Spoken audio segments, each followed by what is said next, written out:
Good morning, guys, and welcome to the podcast.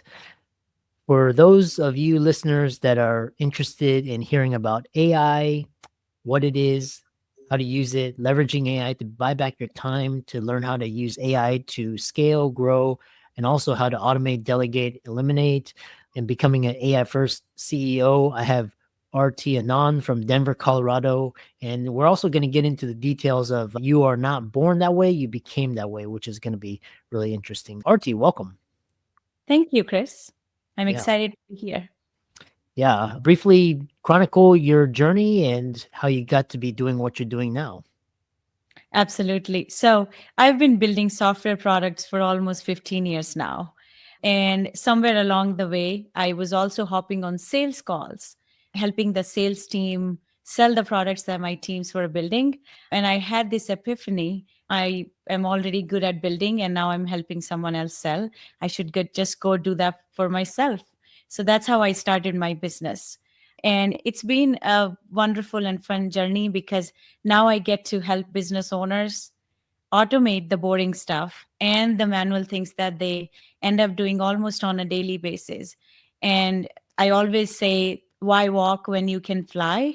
And that basically comes from we're living in this wonderful age of technology where you can basically take pieces together.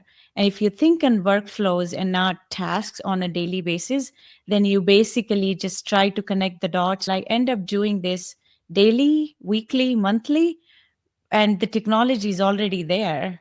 As long as people have that mindset of, I like to call them lazy, because they just hate doing hard work over and over again. And that's when you start to having that mindset, then it just becomes easy to think about, I can just go, can I delegate it to someone else? And could this be a person? Or is there a tool that exists that I can use to automate it? And once you start to have that mindset, it's just easy for you to take things off of your plate, and then you can go live life the way you're supposed to.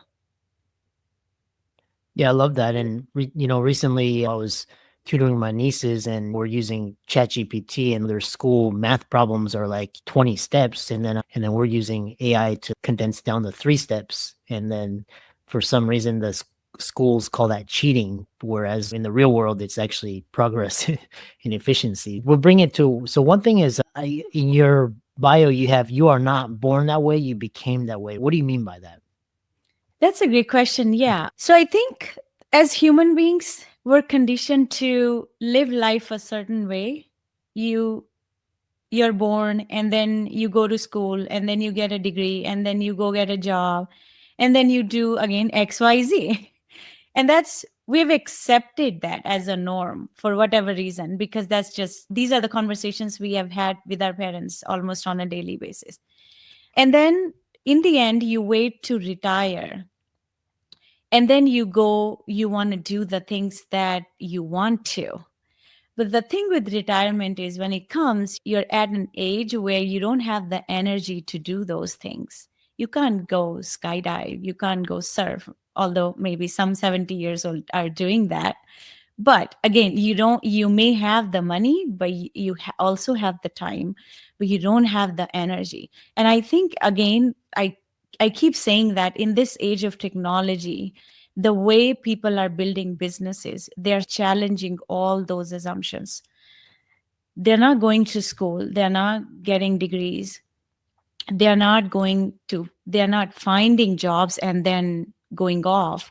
They're basically just challenging every single assumption that we have made as growing up. Now they're just building their businesses from literally dollar zero. And they're also doing that mindfully, by the way, where they're building businesses around the life that they want. And that's what I mean. You basically you think about what you want, and it always starts with the thought process, and then you figure out ways to get there, and then you become the person you want to become, or you create the life that you want to create. And that's something, by the way, I'm also doing with my business. I'm a mom of 3 kids and 2 dogs. As I build my business, my kids are also growing up. I have an 11-year-old and 6-year-old twins. But as I think about it, my parents are also getting older. I can't wait to turn 70 and to have that time finally. By that time my kids will already be out of the house. I won't have them. So I'm as I build my business almost on a daily basis, I'm very mindful of I'm building it around the life that I want. And that's people used to build the life around the business that they had or around the work that they were doing on a daily basis. And now we're sort of switching the tables and switching the script where we're building businesses around the life that we want to have. And the follow-up question, a corollary to that is, and that's a lot of the world is waking up to what you're talking about, especially millennial and Gen Z, Gen Alpha. When clients come to you, what is their pain point or frustration, or what is their aspiration and desire? Is it to become the next tech billionaire, or is it just a life to control their time, income, location? What do people come to you for? That's a great question. It's actually a mix of all. And I think the mindset is first. As happens with any new technology that comes our way, people don't like change because they just don't know how to adapt to it. And that's I also have an AI first CEO newsletter, by the way, and that's the first issue that went out. I basically address the mindset because anything that you start with lots of energy, you want to change the world, but 10 days in, you get burned out because you're supposedly starting with the wrong strategy. And then you're like, where did I go wrong? And then you burn out and then you stop. And that happens with any New Year resolutions or anything that people like to change. So it's all mindset first. Are you that kind of person that hates to do hard work? Are you that good kind of lazy person who wants to just build the systems? So when they come, most of them, they have hit a growth ceiling and they don't know how to grow past it. And that's the reason is I always say anybody I'm talking to, most of the founders are easily sitting on twice of their revenue. And the reason that they're not getting there is because they just don't have the systems to support that kind of growth. So when they come in, they're at some sort of bottleneck growth. And then what they need is a system in place which can help them launch to that growth level. And then we start talking about, like I said, first thing I talk about is where is the bottleneck? Not the fancy tool that you need, not 10 different magic wands I have in my back pocket. They are probably useless to you unless they solve a bottleneck growth problem in your business. So we start talking about where you are today, where you want to be in 6 months, 12 months, 5 years from now, and what's stopping you from getting there. And as we start to peel the onion, we figure out where they are today. What exactly would they need to get to that level? And I never have them head dive first. I always start with one simple system that I can put in that would give them the highest ROI. And then we start from there and we do incremental changes from there. And what do you say for the podcast listener? They're kind of mid-career or just late career, and they're like, yeah, it's too late for me. Is it ever too late? Or how can they start to use these systems and processes? A lot of doctors, they've been working 30 years and still can't retire. So how do you address these issues? Yeah. And I think it starts with it's never too late for anybody. People have started their careers at the age of 50, right? At the age of 60. I think it's again what type of life you're building when you turn 70. And I always joke about I want to have all the crazy stories for my grandkids, how I went from 9 to 5 to starting my own business at the age of 42 and just having fun along the way. So I think it's again, we're coming back to mindset first. And second, start wherever you are.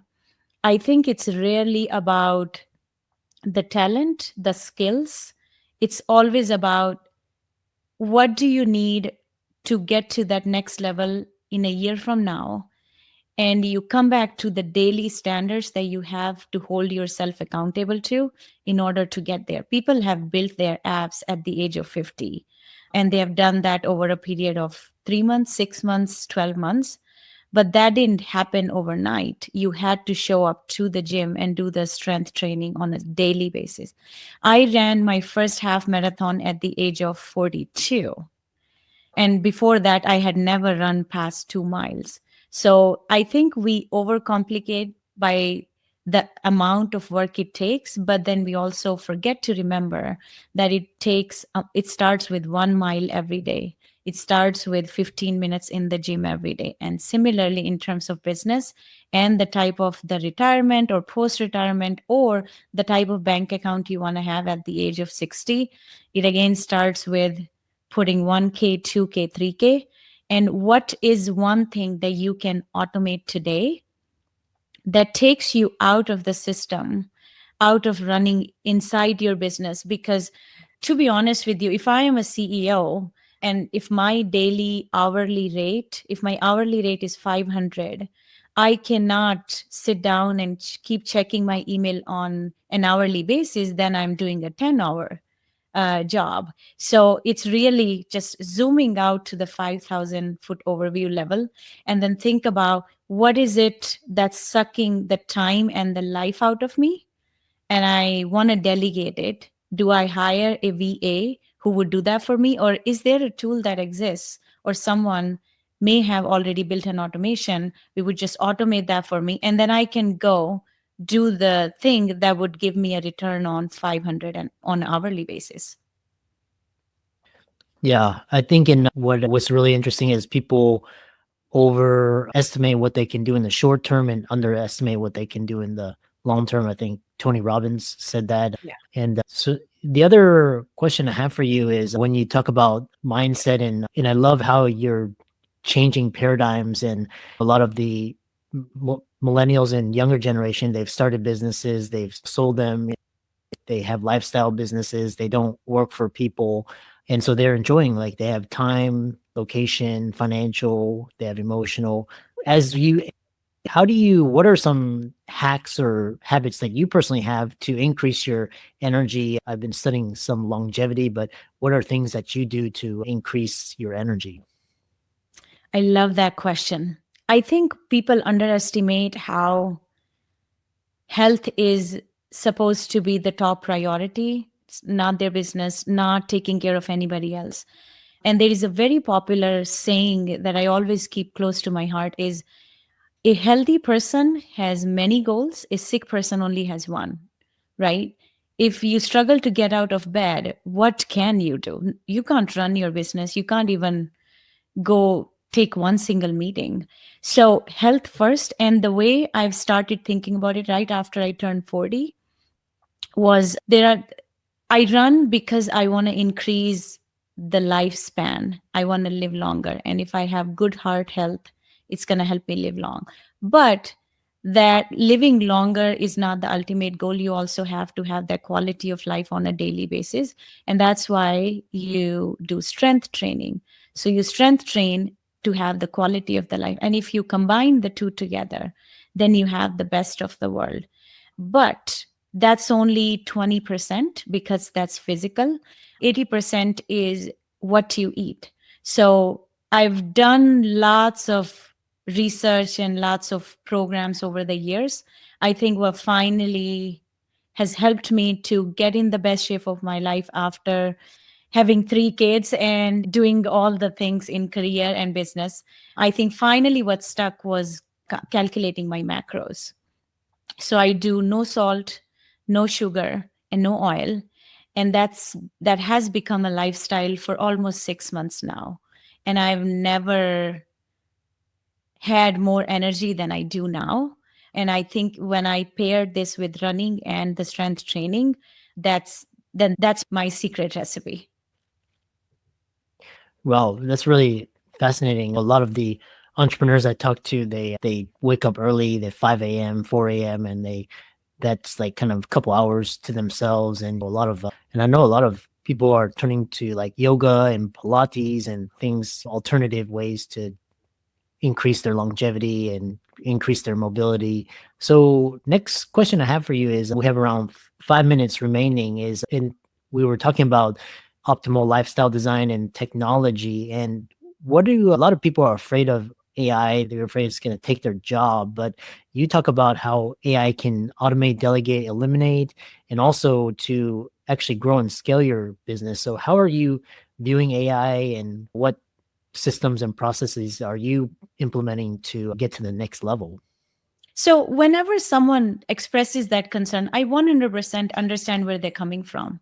So, when there's something that's new and exciting, and there are people, there are early adopters, right? But then not everybody is an early adopter, and you and I both know that. I think where their fear is coming from, it's either a gap in the knowledge, or their concern is, I don't have a technical team to support. How can I even start to integrate? Or third, they just don't know where to start. And those are some of the concerns and objections that I handle when I talk to my prospects. What I my suggestion there is to fill that knowledge gap that you have. And then second, to never have them go to their teams and project this thought process, it's going to replace you in the future. I always tell them to go to their team, or when I do the AI workshops, when I conduct those AI workshops for the teams, I always come with a mindset of, you're already doing awesome, but then there are things you're doing on a daily basis that probably don't get you as excited as you would be doing a higher leverage task. Who wants to sit down on a desk and ask and answer the question, we're open 9 to 5, like 100 times a day, right? Human beings, again, the way the brain works, you give it a higher leverage task, people feel more confident. They also love their job more than they would do otherwise. So I automate the boring, or I help them understand that they need to automate the boring, repetitive tasks so they can go spend their time doing things on higher leverage tasks, which would give them a higher ROI on where they're spending every minute of their time. So that's one. And second is, I expose them to all the automations that we are building for a business similar to them, and what's the ROI. Once people see the tangible outcomes or the tangible numbers, it starts to make sense. And then we always offer them 15 days or 30 days free trial. We install the system, you see it for yourself. If you still don't like it after a month, maybe you won't like it after 2 months either. Yeah, fantastic conversation, and ended because we have a lot of parents, moms, executives, entrepreneurs, doctors, lawyers, and they have families, they have kids. And what is your one piece of advice to parents of the next generation? Is it still school going to relevant, or can they just go to YouTube, podcast, Khan Academy, or should they just learn the building code? And Elon was talking about like he hires for skill, not on pedigree. So what is your words of inspiration for the next future of parents? I love that question because I have 3 kids myself. And my son actually sent me a short the other day. And it was something like a 16-year-old, he became a millionaire. And he said, Mom, you think I should still go to school? So that question really resonates with me. Okay, if I'm being honest, what I'm telling my kids and what I want every parent to just hear me out on it. You don't have to take this advice. But the technology today is so freaking fast. And the kids are so smart because they're exposed to all this information. I just want everybody not to fear the screen time, but think about where the natural inclination for your kids are, and give them one step today towards a tool that can help them have that conversation. It could be just a chat GPT conversation. Sit down with them and then have that conversation, and then figure out one way where they can experience technology. This will also help you assess where their interests are and then go from there. And again, I keep saying this, I think we overcomplicate success, we overcomplicate the strategy, we overcomplicate how anybody achieves anything in life. It all starts with taking one simple step, one action, which is in the right direction of where you want to go. If you want to become if you want to become a runner, you start with taking a walk outside for 5 days straight. And then next 5 days you start jogging, and next 5 days you run your first mile. If you do that over a year, you'll be far ahead compared to anybody who's thinking of running 5 miles tomorrow. So, my only piece of advice would be kids are really smart. We are living in a fantastic age of technology. I would just encourage everybody to install ChatGPT, start having one conversation, and just watch your kids learn from that tool and where their thought process is going. You're going to be blown away. And people listening to this podcast, if they're inspired, how can they connect with you, find out more about you, learn from you, and connect with you? I'm on LinkedIn. So you can find me there. I'm also on Instagram. My son, actually, funny enough, he started helping me in my business. And what I do is I'm a very huge proponent of content creation. So we're actually creating at least 3 pieces of content every day. And what he wanted to do is, since I love doing that, but I don't have the time to do it. So I told him if I delegate that whole thing, I am putting in SOP and a training together for him. He's going to watch it. He's going to do it for a month. He'll get paid a certain number of allowance each month. And every month he knocks it out of the park. I am going to increase by 50% every month allowance. And that's how he's learning with me. And that's why I say kids are so smart. They have the time. They also have the enthusiasm to take part in your business. I would just encourage everybody to leverage that side of creativity for them and just give them a hands-on experience in however way you can. So we're also in Instagram and YouTube.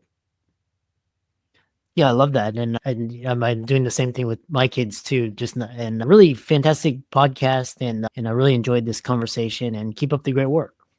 Likewise, thank you for having me, Chris. I'm really excited. Thank you.